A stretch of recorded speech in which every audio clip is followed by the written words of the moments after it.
This podcast is proudly supported by the University Students' Council at Western University. Please note that the content of this podcast in no way constitutes medical advice or instruction. Should you have any health-related questions or concerns, please contact your physician. In this Spotlight segment, we'll be discussing e-cigarettes. Another related term to e-cigarettes is vape or vape pen. The main difference is that e-cigarettes are normally smaller, while vapes are larger and have more adjustable settings.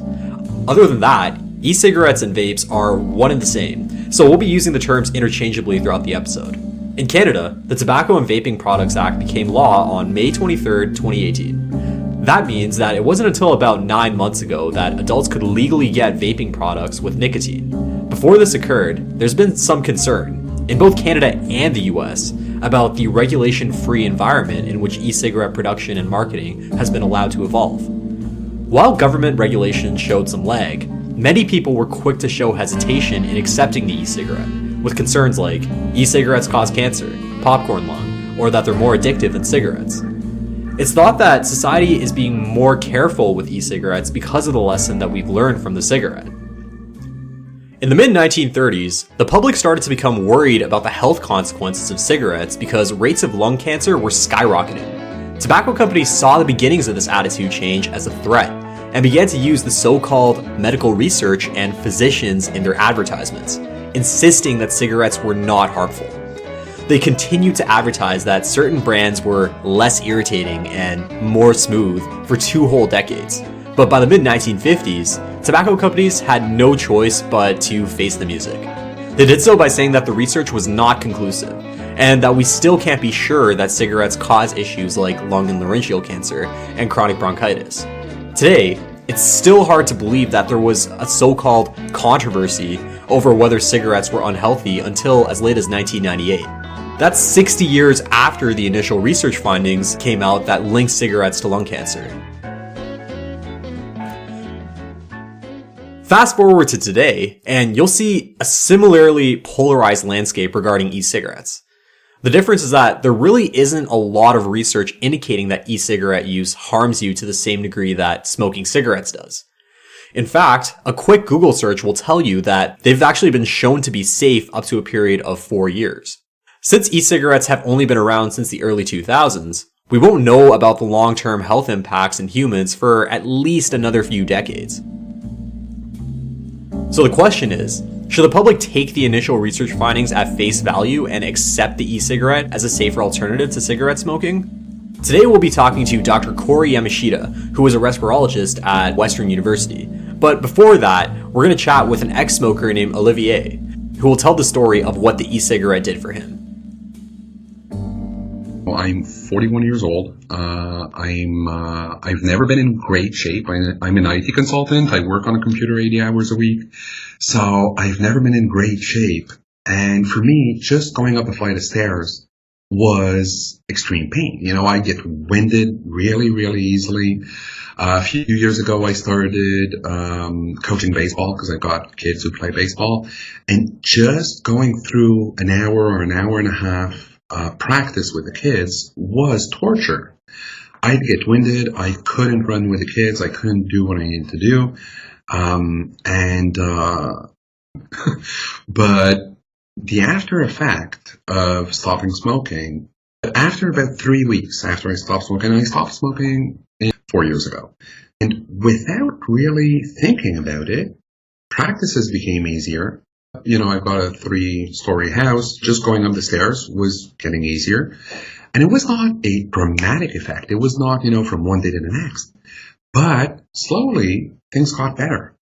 And now, while I can't say I have the shape of an Olympic athlete, I can go through a 3-hour practice with the kids and actually have fun instead of thinking it's a torture exercise. So, and actually I have not seen for myself any bad sides to it, if you will. My breathing comes easier. I just have a lot more energy. Probably because I can breathe better, but that's pretty much it. To me, vaping was the only way I could stop cigarettes. I had been a smoker for 25 years. I tried every trick in the book, every medically approved trick, be it patches and gums and atomizers and whatevers. At some point, a friend dared me into saying, hey, you've not tried everything, you have not tried the e-cigarette. And I didn't believe it could work. I actually purchased the kit on a dare, thinking that it wouldn't work. And actually it did. So I haven't touched a cigarette in 4 years. Olivier goes on to say that he feels that coming off the nicotine completely at some point would be best. But since he feels like he's stuck with the addiction, vaping was the only way to replace cigarettes entirely. I started 4 years ago on liquids that had a concentration of 18 milligrams per milliliter of juice, which is a fairly high concentration. And I slowly went down to 12 and 8 and 6, and I've been on 3 milligram juice for the past roughly 3 years. I tried going down further, and I get nervous, I get sweats, I get, the bad side of stopping smoking, if you will. And so I kind of decided, hey, for now, I'm happy at 3 milligrams, and that's just where I'll stay until further notice. So while we do hear a lot about how vaping is better than smoking health-wise, it's helpful to hear from a person that's actually been through it all. You may have noticed, though, that it wasn't Olivier's doctor that recommended that he try vaping as an alternative. It was his friend. So where exactly does the medical community stand on this issue? Here to provide his take on the issue is respirologist Dr. Cory Yamashita. Respirologist here at St. Joe's, and I see patients mainly with lung disease of all varieties, asthma, COPD, lung cancer, and this issue of vaping has really come to the forefront in the past number of years, which during the course of my training when I went through medical school and residency training was not even on the map.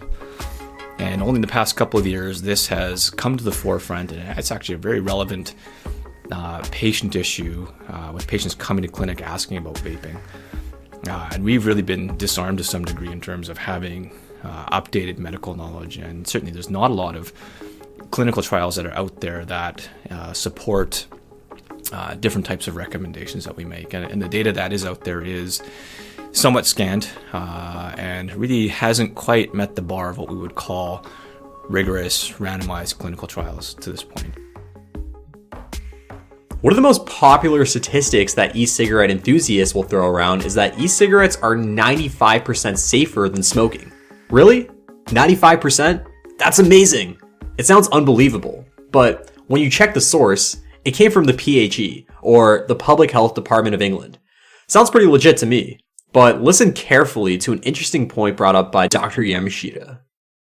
There was an interesting study that came out about 3 or 4 years ago in Europe, and this is really some of the data that the UK government took pretty seriously in terms of using data in some of these small studies to endorse e-cigarettes as a smoking cessation tool. And so back, I think around 2015, 2016, the UK government actually tasked an arm of the physicians branch to actually give a recommendation about smoking cessation. When they looked at the data, and one number that you'll see that comes pretty clearly through a lot of the lay literature is this notion that vaping and e-cigarettes are 95% safer than cigarettes. And this is really one of the headline pieces of data that the British physicians have used in recommending e-cigarettes for smoking cessation. This is about as good as the data gets. And to give you an idea where that 95% number comes from, that comes from a study that was conducted out of Europe where they collected about 12 quote-unquote experts within the field. And really all they did was they asked these 12 experts, compared to a cigarette, which we'll use as a standard, calling 100, how bad do you think electronic cigarettes are for you on a scale of 1 to 100? And what eventually happened is this group of 12 experts kind of said, well, it's probably about a 5. And this is just a total random number that they pulled out of the air. And so 100 minus 5 is 95. And so that's where that number, which is a little scary, comes from in terms of e-cigarettes being 95% safer. Not exactly the most robust study methods, but most people, including myself, wouldn't second guess that 95% safer statistic because it actually came from a branch of the UK government, which for most people is enough reason to trust it. We've obviously learned a lot from cigarette smoke on its own, and it's really the combustion of tobacco that leads to a lot of the byproducts that cause harm with smoking. But it's really the nicotine component that ends up being the addictive component of the cigarette. The offshoot of burning tobacco or lighting tobacco is the combusted products, which are probably the more harmful are probably the most harmful in terms of lung damage, leading to COPD, lung cancer, and that kind of thing. When liquids are vaporized, again, part of it is actually due to the biochemical reaction of how hot or how high of a temperature you heat the liquids to.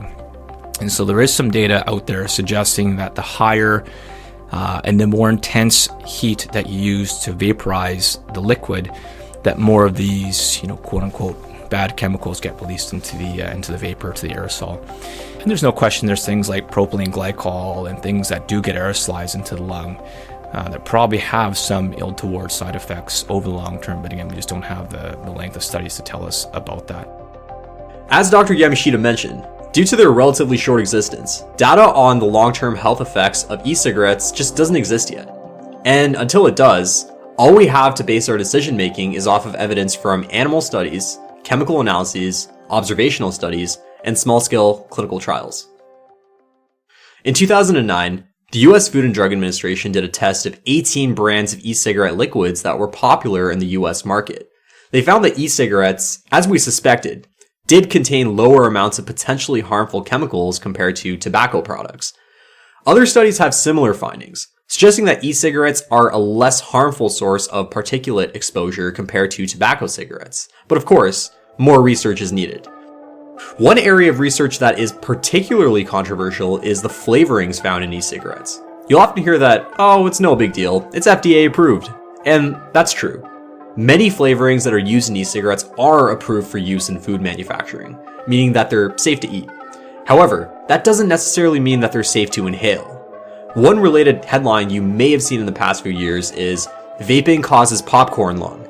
Popcorn lung's medical name is bronchiolitis obliterans, and it got its name from the butter flavoring in microwave popcorn. So it's interesting. I did some training down in the States before I came back to Canada, and this whole issue of popcorn lung came up about 10 years ago. And it was related to a gentleman at the hospital that I was working at who developed this quote-unquote popcorn lung. And so this is a guy that worked at a popcorn factory, a microwave popcorn factory, and it was his daily ritual to microwave a bag of popcorn, open it up, and inhale as deeply as he could because he loved that butter smell so much. And so from that, there was probably things within that same vapor that comes off steamed popcorn or the flavored part of the popcorn that gave us some type of probably lipid into the lung that can cause this hypersensitivity type of reaction. Again, the type of reaction, at least that's reported within the popcorn lung, is this disease called hypersensitivity pneumonitis, where it tends to be an inflammatory process that's elicited in the lung specifically by some type of usually organic antigen. Dr. Yamashita mentions a separate disease called hypersensitivity pneumonitis, which is one of the possible causes for bronchiolitis obliterans, or popcorn lung. Since the initial report, cases of biopsy-proven bronchiolitis obliterans in heavy popcorn consumers have also been reported. The connection to e-cigarettes or vaping is that some flavors contain diacetyl, so as to create a creamy or buttery taste for the user. Since the news broke on diacetyl in the early 2000s, e-cigarettes gained notoriety for causing popcorn lung, which can cause shortness of breath, dry cough, wheezing, and fatigue. Popcorn lung can also result from inhaled chemicals too, not just diacetyl, including chlorine, ammonia, and welding fumes. Let's go back to the medical name again. Bronchiolitis obliterans. This actually describes the underlying mechanism of the disease, where scar tissue begins to accumulate in the small airways of the lung, called the bronchioles, in response to irritation and repeated injury. They grow and grow until they obliterate the airway enough to cause symptoms. Unfortunately, bronchiolitis obliterans is irreversible, and patients have minimal response to therapy and a very poor prognosis. It's important to mention, though, that conventional cigarettes also contain diacetyl, often in much higher quantities than e-cigarettes. So it's not clear that vaping causes popcorn lung any more than smoking does.